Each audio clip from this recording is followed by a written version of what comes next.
Igitondo cyiza nshuti bavandimwe nizere ko mwaramutse neza kandi mukomeje kugira mugina intangiriro nziza z'icyumweru none ku itariki 18 z'ukwezi kwa 11 2025 nta kindi kiba kinzanye ni sport update mba nkeneye ko mumenya amakuru agezwe kubera ko nicyo cyatumye mukanda subscribe rwose abantu mwakoze nyine nabashimira cyane ariko nawe utarakanda nyamuneka nicyo gihe ni nako kandi kugira ngo kande subscribe ubundi cyo kigenda tubana neza cyane tano kwa tano update zose ugenda uzimenya uri uwa mbere uyu munsi turaza ko tugaruka ku makuru menshi atandukanye ikipe ya Apple Football Club nyamukandagira mu kibuga cy'Ikarasini Tutu iyi equipe yamaze kumenya igizakinira ikirarane cyayo nyuma yo kukitikira 21 igomba kuba gikinye n'ikipe ya Musanze Football Club ku stade ubworoherane kitiki 25 rwose ku munsi wa kabiri ngo izakina kwa gatandatu na Musanze hanyuma ku munsi wa kabiri ifite isekurana n'ikipe ya Marine Football Club iki ni ikirarane cyari kuba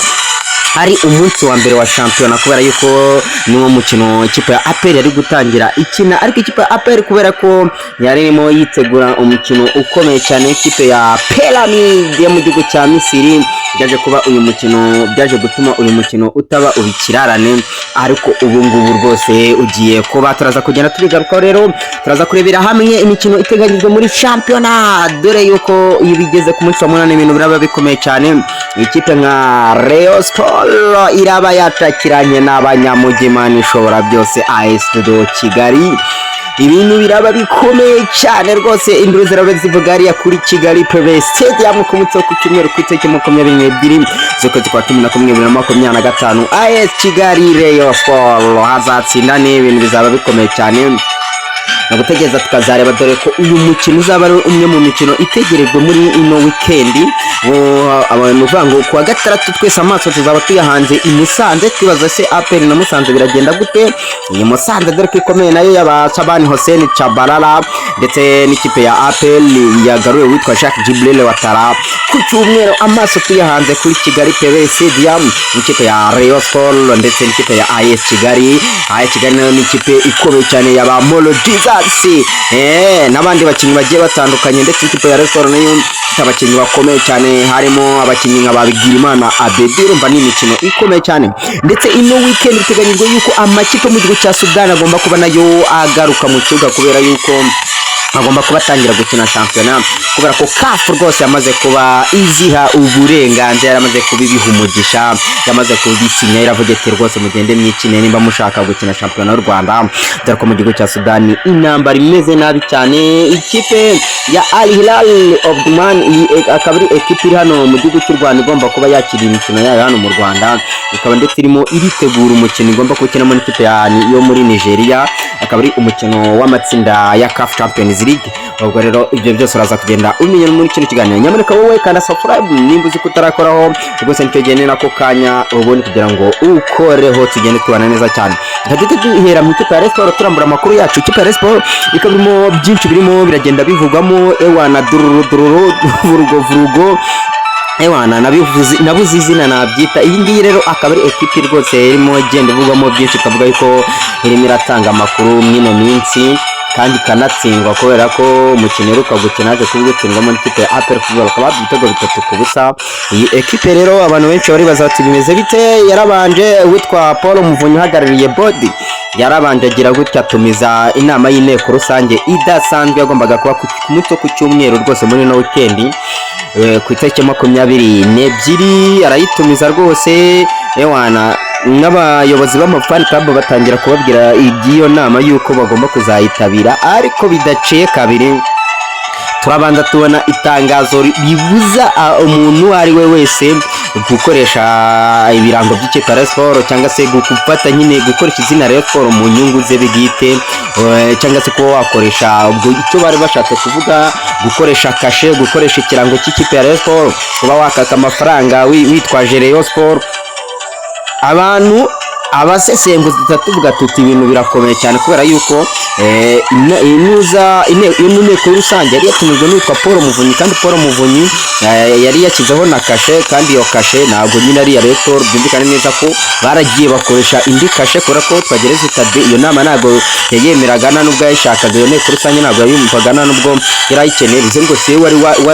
wateyeho kashe rero bihita itangira kuba induru abantu dutangira kubona yuko ibintu bikomeye cyane n'ubundi bizakurangira rero inteko rusange isubitswe aho rwose navuga yuko bapezanyije bikarangira n'ubundi twagereza utadi apejeje board kubera yuko yayeretse yuko nyine ari ufite uburenganzira n'ubushobozi n'ikipe ya Rayon Sport ari we uri hejuru bizakurangira rero ari uko nguko bigenze twavuga yuko ibintu bitsari byoroshye cyane ni nako rero ikipe ya Sport irimo yiteguye umukino ukomeye cyane igomba kubikinamo n'ikipe ya AS Kigali umukino ugomba kuba ku munsi wo ku cyumweru avuga yuko ari match nziza cyane ikipe ya Sport nicyo gihe cyiza cyo kwiyunga n'abafana nyuma yo gutsindwa na mukeba wayo APRFC ibitego 3-0 yinyagiye yandagaje rwose yisebeje ubwo rero ni igihe cyiza cyo kwiyunga n'abafana uyu mukino tuzagenda tugarukaho ndetse n'ibi bya body na komite byose tuzagenda tubigarukaho turebe uburyo ibintu byifashe abwo twibuta reka mite tunyarukira mu ikipe ya APR Football Club akaba ari equipe nayo irimo yitegura umukino w'umunsi wa munani ariko igazahita ikina n'ikirarane izakina ku wa gatandatu hanyuma ku munsi wo ku wa kabiri ikina ikirarane igomba kubikinamo n'ikipe ya Marine twavuga yuko amanota rwose ikipe ya APR ayangaya yo ibiyandikiye kubera yuko sindabona kuva namenye umupira sindabona ikipe ya Marine yatsinze APR muri championnat nabibonye rimwe ariko nabyo bidafite icyo bimaze cyangwa se icyo bivuze ubwo urumva rero mu bidafite icyo bivuze sibyo tuba tureba kubera ko ahangaha ni amanota 3 mu gihe rero barimo batana amanota 3 sindabona ikipe ya Marine yatsinze ikipe ya APR gusa yigeze kunganya nayo itesha amanota 2 ubwo rero no kuzategeza tukareba ko nahangaha bizagenda rwose umukino uzabera kuri Kigali Pele Stadium hanyuma umunsi wa munani wo ugomba kuzaba uba ku munsi wo kwa gatandatu uzabera imusanze umukino tuzabagezaho gatanu kuri kagenzi kako ikipe ya APR rwose kuri Stade Gorana twavuga ko ikibuga kibi ibintu bizabikomeye cyane kubera ko kira kibuga mu gihe cy'imvura turabizi kiba cyabaye inabire wana gukina ariya noneho abafana ba APR muzasenge imvura ntizabe yaguye kubera ko imvura yaguye byo bita bindi rwose ikibuga kiba cyanyereye icyabaye inabire wagira ngo barimo barahingamo ubwo urumva rero ko bakinnyi ikipe ya APR biragurana kubera ko nyine ni ekipe y'inyamugi ni ekipe yamenyereye gukina ku bibuga byiza ubwo ngubwo rero n'ugategereza tukazareba ikipe ya Al Hilal ndetse n'ikipe ya El Merreikh zo mu gihugu cya Sudan zahunze rwose kira gihugu cya Sudan dore ko ari igihugu kirimo intambara ikomeye cyane ariko ku by'imikoranire y'u Rwanda na Sudan dore yuko u Rwanda rwose rutera inkunga Sudan kubera ko usanga n'abasirikare bacu tuboherezayo kugira ngo bajye kugarura amahoro bajye gucunga umutekano muri kira gihugu ibintu bigende neza cyane ku mikoranire myiza rero ya leta y'u Rwanda ndetse na Sudan ikipe za El Merreikh ndetse n'ikipe ya Al Hilal izi zombi zo mu gihugu cya Sudan zasabye ko zakina shampiyona y'u Rwanda ndetse zimaze igihe zitegereje yuko CAF yemeza yuko izi kipe zakina kera kabaye rero muri no weekend rwose CAF yaje kuba iteraho kashira avuga iti rwose mugende mukine shampiyona y'u Rwanda ubundi bintu